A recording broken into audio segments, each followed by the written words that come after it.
ठीक है। पहली चीज तो ये कि किसी भी तरह की ऑर्गेनाइजेशन है ना, कोई भी ऑर्गेनाइजेशन है, आप दुनिया में सुनते हो, for example this SBM is a organisation, एक सोल ट्रेडर, एक ऑनर है, and we are employees, you are the customers, हम एक सिस्टम चला रहे हैं। इसी तरह कुछ बड़ी ऑर्गेनाइजेशन होती हैं, वर्ड पब्लिक सेक्टर आता है, गवर्नमेंट के इदारे, पेम्स हॉस्पिटल हो गया, पुलिस इदारा हो गया, आर्मी हो गई। इसी तरह कुछ इदारे नॉट फॉर प्रॉफिट ऑर्गेनाइजेशन होती हैं, चैरिटीज, एनजीओ। सर इन सब के सिस्टम्स है ना, ये सब जो डिपेंडेंट है, they all are dependent on the accountant. बगैर अकाउंटेंट किसी ऑर्गेनाइजेशन के कोई सिस्टम्स नहीं चलते। अगर अकाउंटेंट नहीं है तो वो कौन, ऐसा जैसे एक स्पेसिफिक ऑर्गेनाइजेशन आप चला रहे हो, बगैर अकाउंटेंट आप वो इदारा चला ही नहीं सकते। मिनिस्टर ऑफ इंडिया, जो इंडिया का मिनिस्टर है बेसिकली नरेंद्र मोदी, उसने एक वर्ड बोला था कि सारी की सारी जो साइंस है ना, कि एक अकाउंटेंट की ज्यादा वर्थ है as compare to the minister of, let's say the prime minister of country, क्योंकि उसकी साइंस पे चीजें चलती। आर्मी के डीजी को या आर्मी के हेड को कोई बोनस, कोई सैलरी, कोई भी अमाउंट मिलती है, जब तक अकाउंटेंट की सैलरी ना हो तब तक आगे चीजें प्रोसीड नहीं होती। अकाउंटेंट जितने पावरफुल हैं उतने ही वल्नरेबल भी हैं। अकाउंटेंट दुनिया में अगर एथिकली ऑपरेट करें तो दुनिया में फ्रॉड वगैरह खत्म हो जाए। यही अकाउंटेंट है जो लोगों को फैसिलिटेट भी करते हैं फ्रॉड।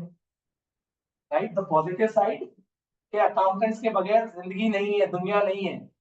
बट यही अकाउंटेंट अगर ऑपोजिटली लेट से एक्ट करें तो भाई इदारों के लिए नुकसानदेह भी है। आपको क्या लगता है, the ministers, the let's say political system हमारा जो है, इसमें जो हमारे पॉलिटिकल लोगों की इन्वेस्टमेंट्स हैं, हमारे पॉलिटिकल लोगों का जो सिस्टम है, इन सबको चलाने वाले कौन है? अकाउंटेंट। अकाउंटेंट ने उन्हें गाइड किया हुआ है कि आपके गलत पैसे को इधर नहीं इधर लगाओ तो कुछ नहीं होगा, हम बचा। तो अकाउंटेंट्स जितने, अगर आप अपनी पोजीशन को पावरफुली से पॉजिटिवली यूज करोगे तो डेफिनेटली इसकी एक अच्छी खासी में एप्रिसिएशन भी है and recognition।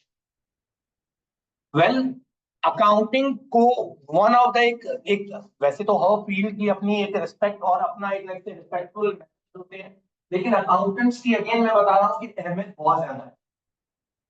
After ACCA what are the opportunities you are having? Let's discuss about this कि सर एसीसी के बाद अपॉर्चुनिटीज क्या है। मैंने उस दिन भी कहा था, it is association of certified chartered, एक एसोसिएशन है। और एसोसिएशन किस चीज की है? सीएस की, चार्टर्ड अकाउंटेंट्स की।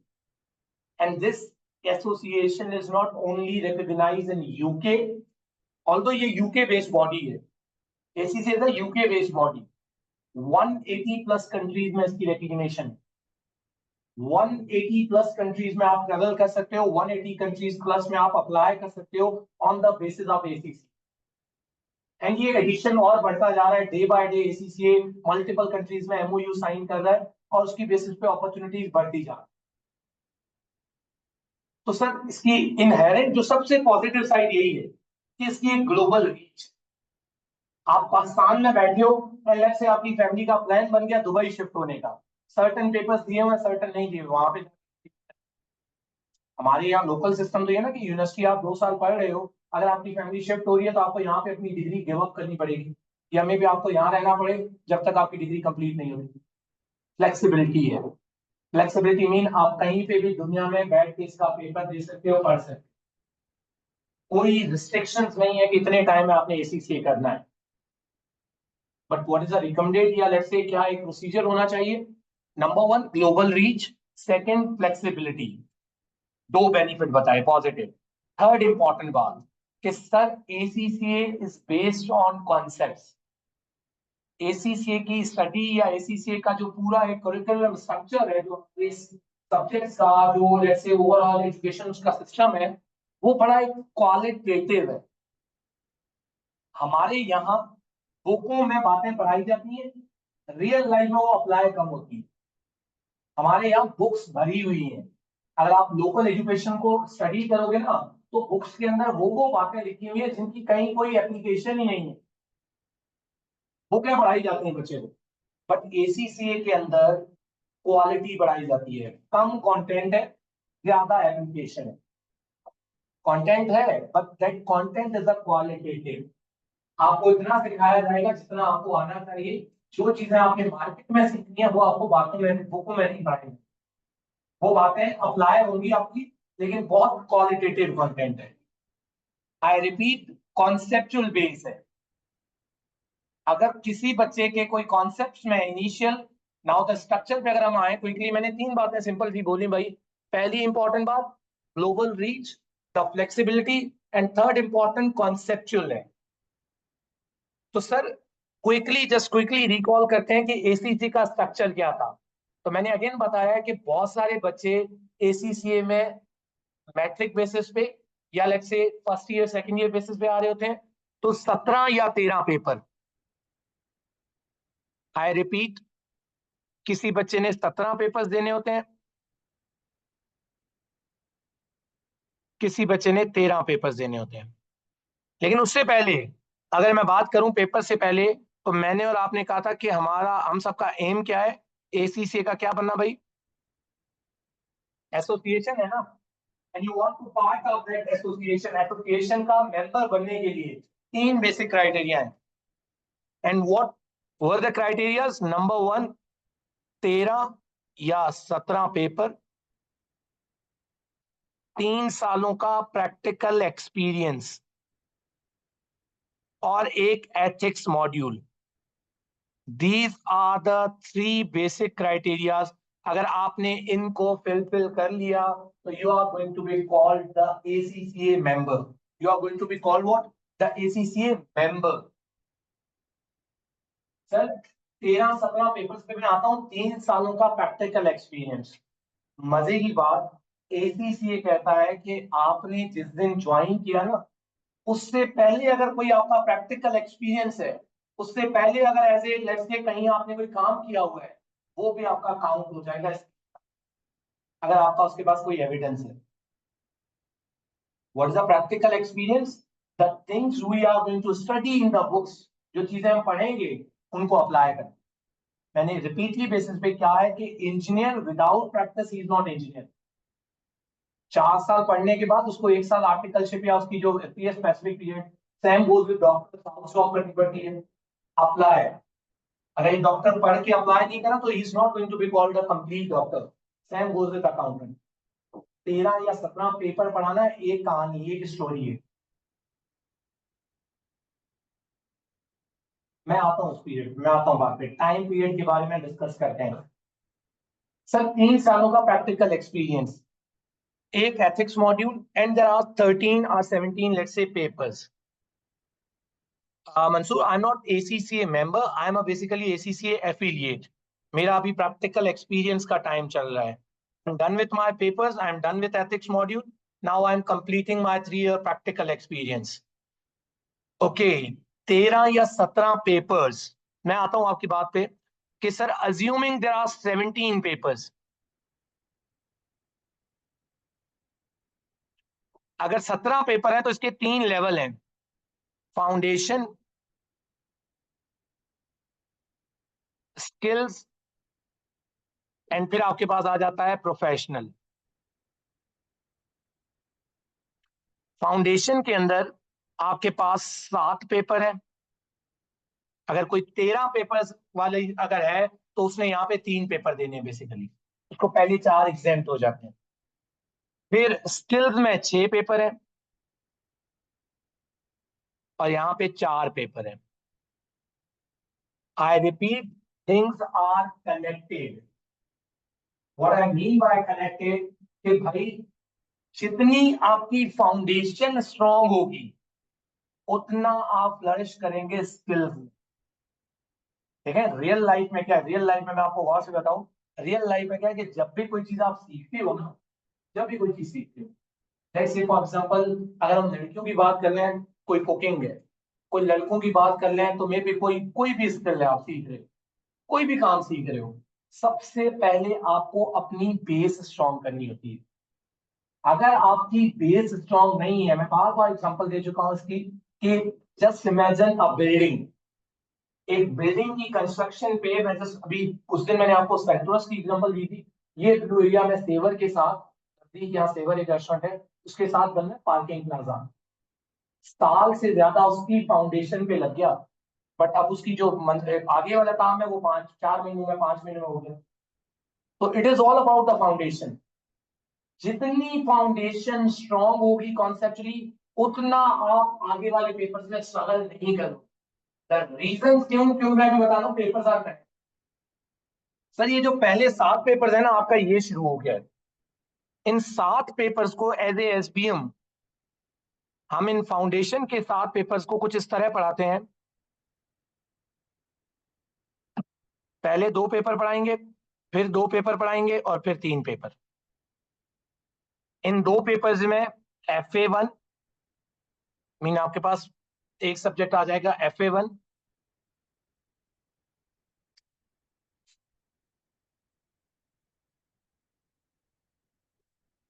Just wait,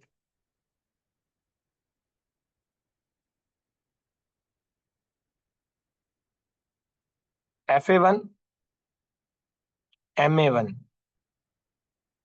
FA2, MA2, F3, F2, F1, ये इनके कोड है। FA stand for financial accounting and MA stand for. अब अगेन देखें लिंक क्या है कि FA1 का एडवांस वर्जन FA2 है, FA2 का एडवांस वर्जन F3 है आपके पास।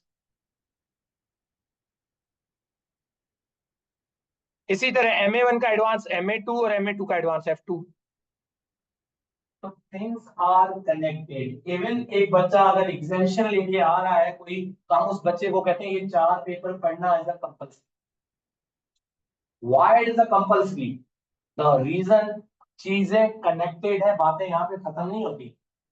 आगे जब आप स्किल में आओगे ना, स्किल में आओगे तो इस F3 का और अकाउंटिंग का चौथा पेपर यहाँ पे, फिर अकाउंटिंग का 5वां पेपर यहाँ पे पढ़ाया जाएगा। तो जितनी आपकी बेस, अक्सर बच्चे एग्जामिनेशन लेके आते हैं तो ये 4 पेपर छोड़ के आते हैं, तो यहाँ पे आते क्वेश्चन। अब बहुत सारे लोग भी अगर बेसिक्स हैं, लेट्स से फॉर एग्जांपल जैसे कोई चीजें करके आ रहा है, तो things are do okay the question ji.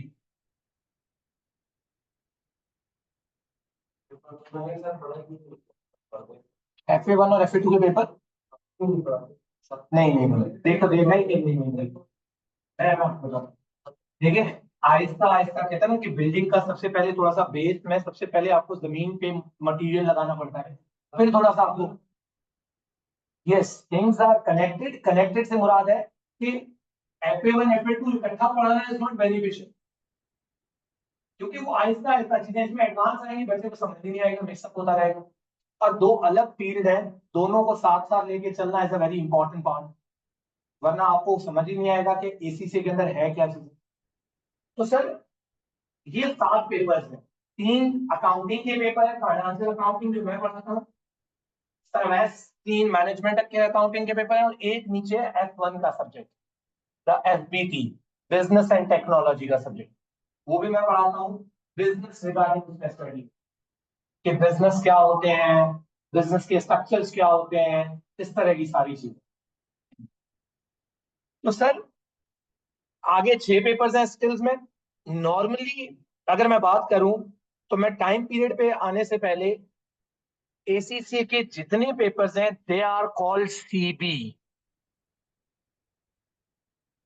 Computer based exam, paperless organisation. They are not using any paper, paperless exams हैं, कंप्यूटर पे होने हैं। और मजे की बात, इन 7 पेपर्स का रिजल्ट ऑन स्पॉट आता है। ये जो 7 पेपर्स हैं ये 2 घंटों के हैं, ये जो पेपर हैं ये फिर 3 घंटों के हैं। इनमें कुछ पेपर 3 घंटे 15 मिनट के भी हैं। ये जो 7 पेपर हैं फाउंडेशन के, they all are MCQs based. You are not suppose to write anything, they are MCQs based. But remember, लिखना आसान होता है ऑप्शन सेलेक्ट करने से। MCQs आर द टेक्निकल, हमारे यहाँ बहुत ज्यादा रोट लर्न बातें हैं। गोरों का कॉन्सेप्ट ये है, गोरे जितने दुनिया में ज्यादातर पेपर लेते हैं ना, दे आर एमसीक्यू। उसका रीजन ये है कि एमसीक्यू को सही करने के लिए आपको 360 डिग्री, आपको सारी कंप्लीट नॉलेज होनी चाहिए। चार ऑप्शन में से एक बेस्ट ऑप्शन कौन सा है, इसके लिए आपको पता होना चाहिए कि वाई कौन से तीन गलत है। तो एमसीक्यूज के लिए एक अप्रोच ही अलग है।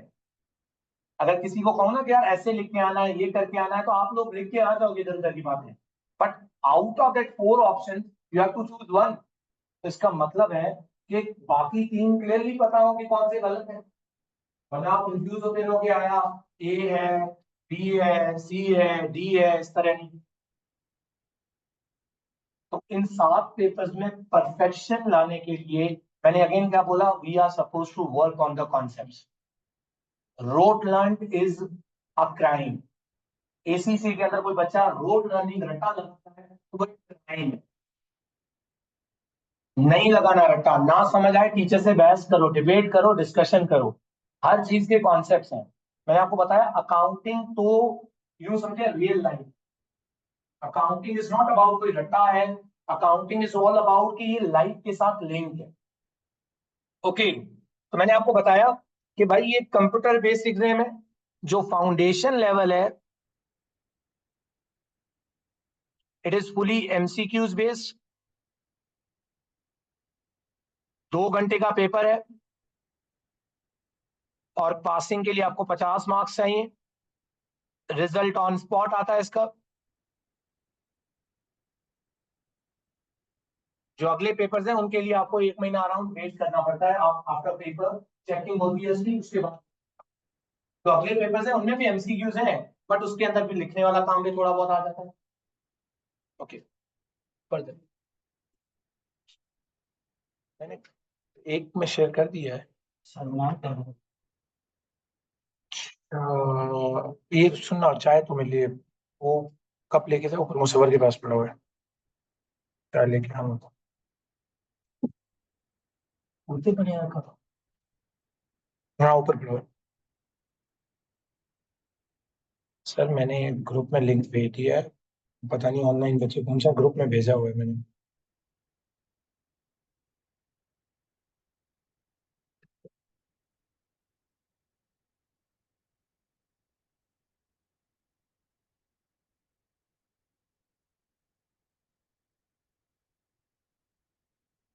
ओके, तो सर अब आते हैं टाइम पीरियड पे।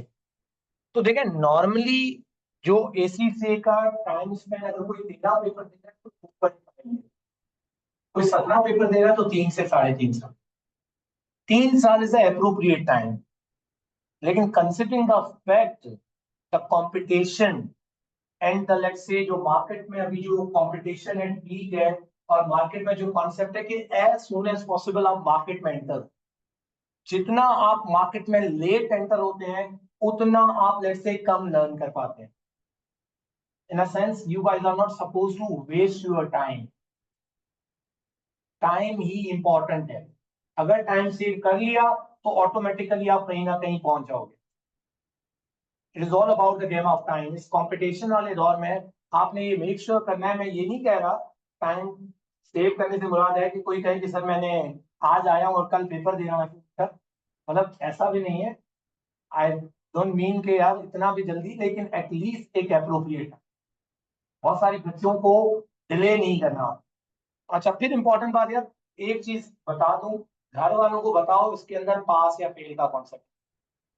प्लीज अपने ऊपर कोई एक्सटर्नल प्रेशर मत लो।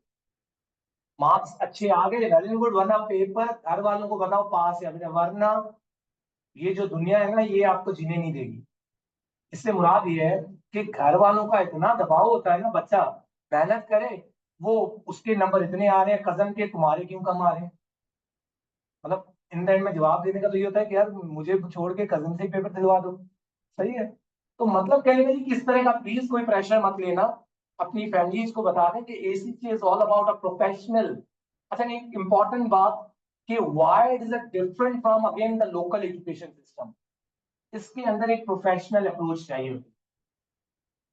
प्रोफेशनल अप्रोच से मुराद है कि you have to make sure कि आप चीजों को साथ साथ लेके चले, अलाइन। यहाँ पे ये वाला सिस्टम नहीं चलेगा जो हम स्कूल लाइफ में करते आए हैं कि यार कोई नहीं अभी नहीं पढ़ा तो एंड वाले दिनों में। यहाँ पे एंड कब आएगा आपको पता ही नहीं चलेगा। तो चीजों को साथ साथ लेके चलना है। ओके, अब थर्ड इंपॉर्टेंट बात कि sir there are two fields, one is called the one is called what? The management accounting, and second is called what? Financial.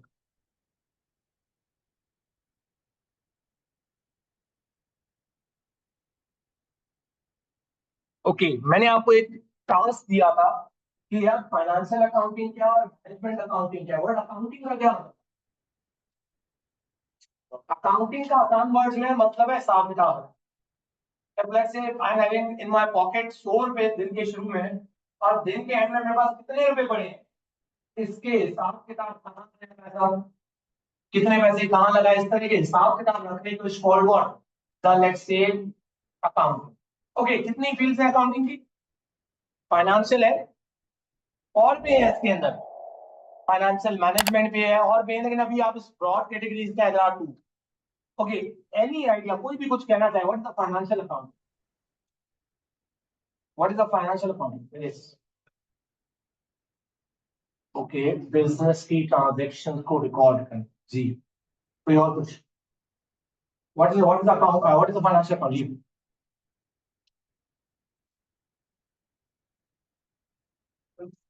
Okay, कोई और कुछ लड़कियों में? कोई भी कुछ, what is the financial accounting?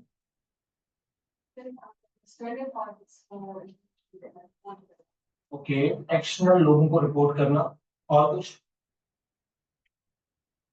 Yes. Recording of cash inflows and outflows. Okay. Okay sir, let's say हमारे यहाँ कैंटीन ऊपर मुसव्वर भाई हैं हमारे, एक ऊपर कैंटीन वाले हैं, सही है। हमारी एग्जांपल मुसव्वर लिमिटेड पे होगी। Musavvar is a soul trader business. ये भाई हमारे जो है ना, ये हमारे भाई चला रहे हैं बिजनेस, कैंटीन है। तो इसका मतलब है सबसे पहले ये मार्केट से चीजें बाय करके आता होगा, ऐसा ही है। मतलब जो लेस चिप्स वगैरह, बिस्किट्स वगैरह हैं, या जो भी चीजें ये सेल करता है, सबसे पहले ये क्या करके आता होगा? परचेज से। वर्ड बाय को अकाउंटिंग में फॉर्मल वर्ड कहा जाता है, अकाउंटिंग में कहा जाता है परचेज। वरना चीज नॉर्मली तो बाय करते हैं, हम देसी टर्म क्या यूज करते हैं कि यार चीज खरीदने जा रहा हूँ। अकाउंटिंग में उसको कहा जाता है परचेज, सही है। फिर से बात आती है कि परचेज किन से किया जाता है, दुकानदारों से, ऐसा ही है। तो अकाउंटिंग में उसके लिए वर्ड यूज होता है सप्लायर्स। लाजमी है जब चीजें ये परचेज करके आया है तो मुसव्वर आपको पता है सेल भी तो करता होगा, बेचता होगा ना, उसको सेल कहा जाता है। और सेल किन को करता होगा? ओके, कस्टमर्स को। क्या ये बात समझ आ रही है? ओके। इसी तरह मुसव्वर ने ये जो बिजनेस स्टार्ट किया था, लाजमी है इसमें बिजनेस में मुसव्वर ने पैसे क्या किए होंगे, और लाजमी है रेंट के बिल, रेंट हो गया, इलेक्ट्रिसिटी हो गई, गैस बिल हो गया, या मे भी कोई क्लीनिंग वगैरह का खर्चा, एक्सपेंसेस भी तो होते होंगे, ऐसा ही है भाई। उसके अलावा मुसव्वर को प्राइस बनाने के लिए कोई मशीन चाहिए होगी, चीजें गर्म करने के लिए मे भी कोई ओवन वगैरह चाहिए होगा। तो इसका मतलब है इसके पास मशीन वगैरह भी हैं। फिर मुसव्वर चाहता है अपना बिजनेस थोड़ा ग्रो, ग्रो तो इसको पैसा चाहिए, और अब अपने पास तो लिमिटेड पैसा है। तो मुसव्वर गया आज HBL बैंक के पास। तो इसका मतलब मुसव्वर क्या कर रहा है? लोन ले रहा है। फिर मुसव्वर ने एक हमारा छोटू भी रखा हुआ है।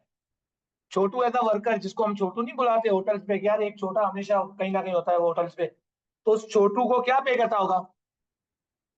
जिसको अकाउंट्स में वेजेस भी कहा जाता है, ऐसा ही है भाई। तो प्लीज गौर से मेरी बात सुने। Musavvar is a soul trader business. Musavvar एक अपना बिजनेस चला रहा है।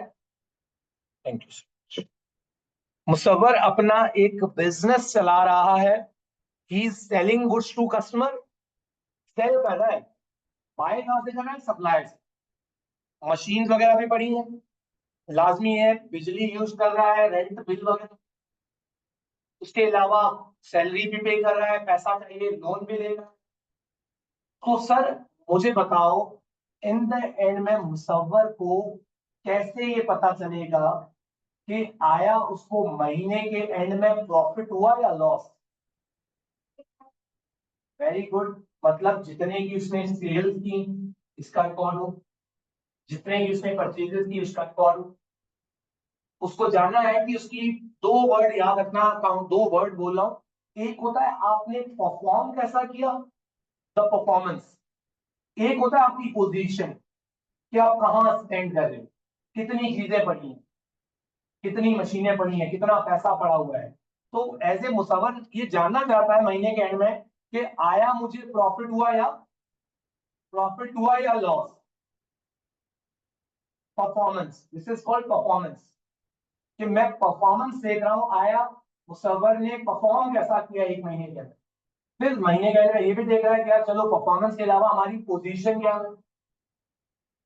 तो सर आपने वर्ड क्या बोला कि कैसे पता चलेगा, क्या रखने पड़ेंगे हमें उसको, उसके रिकॉर्ड्स। तो सर इस तरह के रिकॉर्ड्स मुसव्वर को इस तरह की रिकॉर्डिंग करके देना, मुसव्वर के पास मशीन पड़ी है या सेल्स पड़ी है, इसको रिकॉर्ड करना, परचेजेस को रिकॉर्ड करना, कितना पैसा इसने इन्वेस्ट किया। और कभी कभार इसको खुद भी तो जरूरत पड़ती होगी, पैसे ये विड्रॉ भी तो करता होगा, पैसे ये विड्रॉ भी तो करता होगा। तो सर इन सब चीजों की जो भी लेन देन हो रही, क्या हो रही है, लेन देन मतलब क्या है, ट्रांजेक्शन। लेन देन वर्ड का क्या मतलब है यहाँ पे, ट्रांजेक्शन। सही है। हेलो सर, वालेकुम सलाम, हो गया कुछ? हाँ हाँ, मैं क्लास में 2 बजे खत्म हो गया हूँ, वो काम हो गया।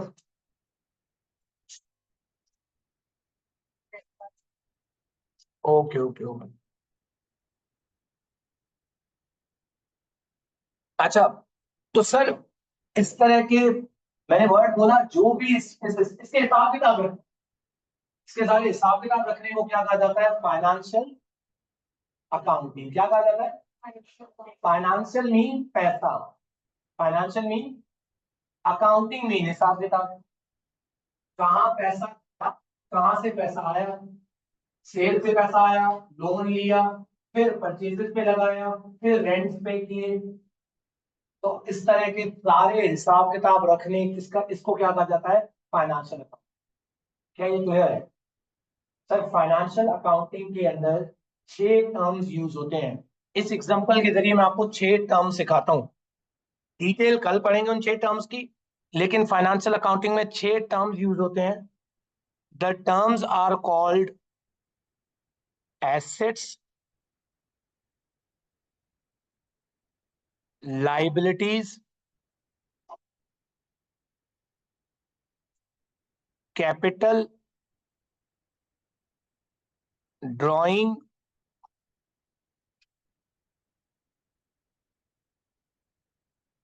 एक्सपेंस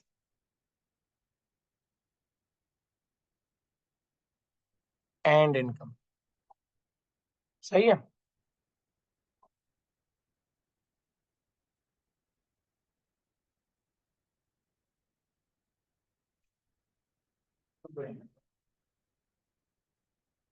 हाँ भाई, 6 टर्म्स, प्लीज गौर से सुने, इस एग्जांपल पे आ जाए, उस ऊपर वाली एग्जांपल पे आ जाए। सर आसान वर्ड में बोलूंगा, मुश्किल वाले नहीं, आसान सुनो। ऑनर जो बिजनेस में पैसा इन्वेस्ट कर रहा है, ऑनर जो बिजनेस में पैसा इन्वेस्ट कर रहा है, बोलना है क्लास में, क्लास में डेट नहीं बैठना, सही है। ऑनर जो बिजनेस में पैसा इन्वेस्ट कर रहा है, उसको कहा जाता है क्या, उसको कहा जाता है कैपिटल।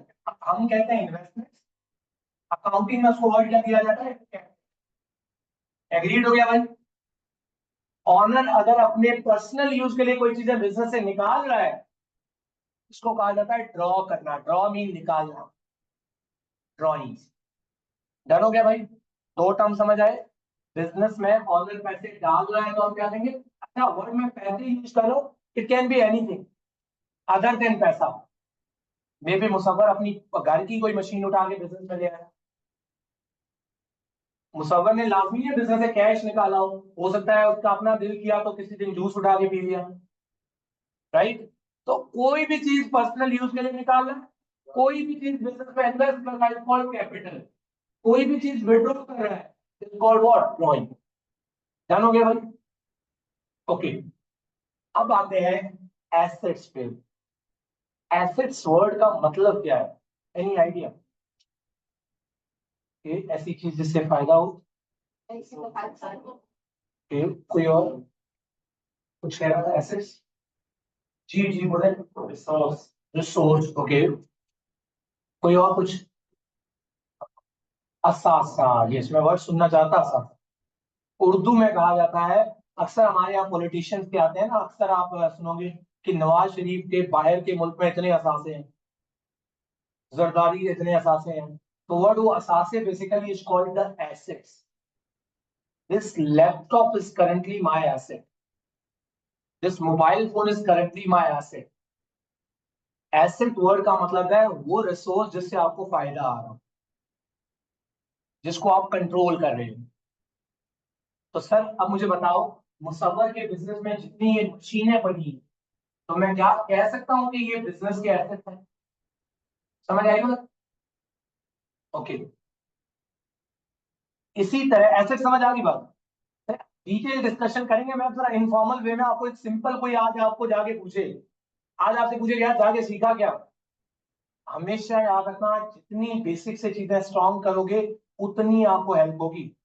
हम जब पी सीरीज में बचा आता है ना प्रोफेशनल लेवल में, तो प्रोफेशनल लेवल में you are suppose to write 100 number का पेपर लिखना होता है, उसके अंदर आपने अपने आइडियाज अपनी नॉलेज लिखनी होती है। जो बच्चा बेस से बन के आता है ना, उसके पास मल्टीपल आइडियाज होते हैं, उसके पास लिखने के लिए कंटेंट ही कंटेंट होता है।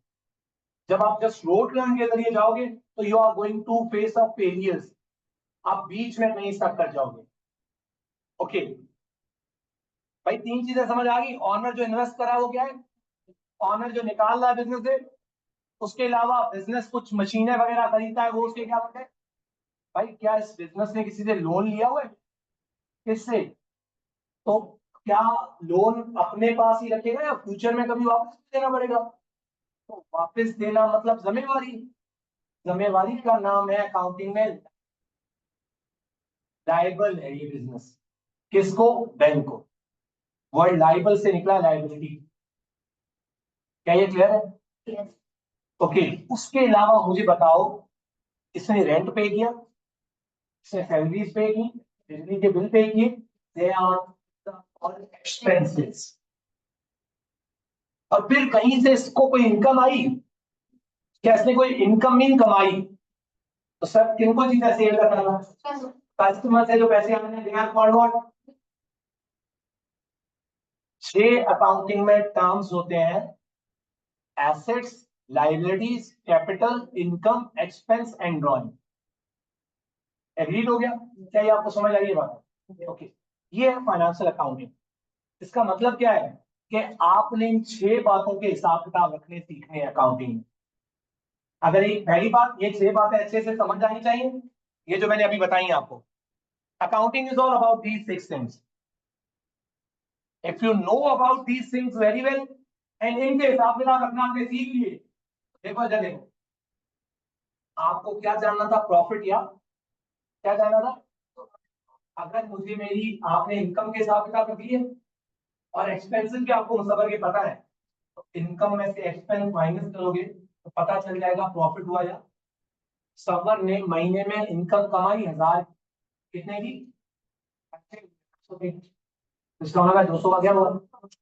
अगले महीने इनकम आई 1000 की, खर्चे हो गए 1200 के। मतलब ये कि इनके हिसाब किताब रखोगे ना तो ऑटोमेटिकली आपको पता चलता रहेगा। फिर मैंने क्या वर्ड बोला ना, पोजीशन जाननी है कि कहाँ स्टैंड कर रहे हैं, एसेट्स कितने हैं, लाइबिलिटीज कितनी है, आपकी इन्वेस्टमेंट कितनी है, आप कितना पैसा निकाल रहे हो। इस तरह का हिसाब किताब अगर उसको पता चल जाए तो उसको उसकी पोजीशन भी पता चल जाएगी। क्या ये क्लियर है? Okay, what about the management accounting? इन 6 चीजों के हिसाब किताब रखना, इन 6 चीजों को अंडरस्टैंड करना is all about the financial account. What about management accounting? Management accounting क्या होती है सर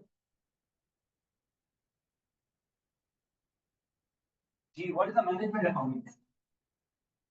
ओके, मुझे बताएं for example let's say Musavvar एक प्राइस सेल करता है ऊपर, तो उसको कौन बताएगा कि वो प्राइस की कॉस्ट है?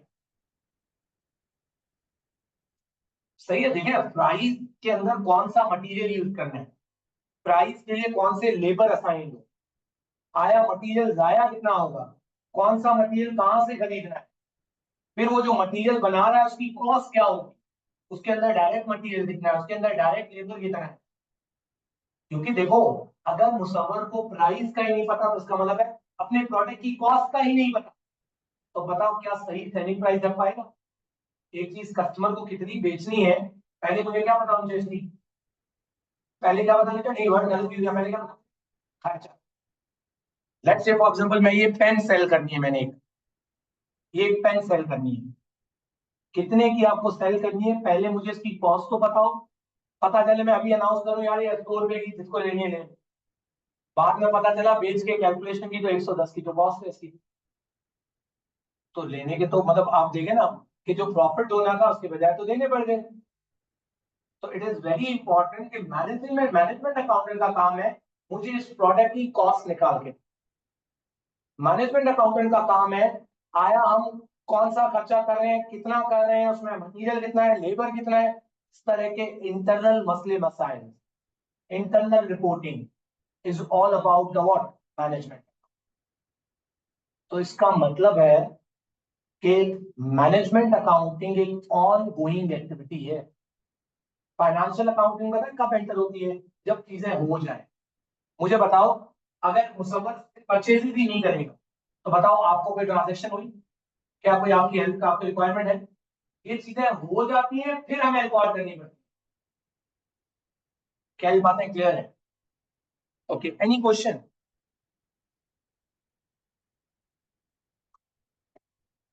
Any question?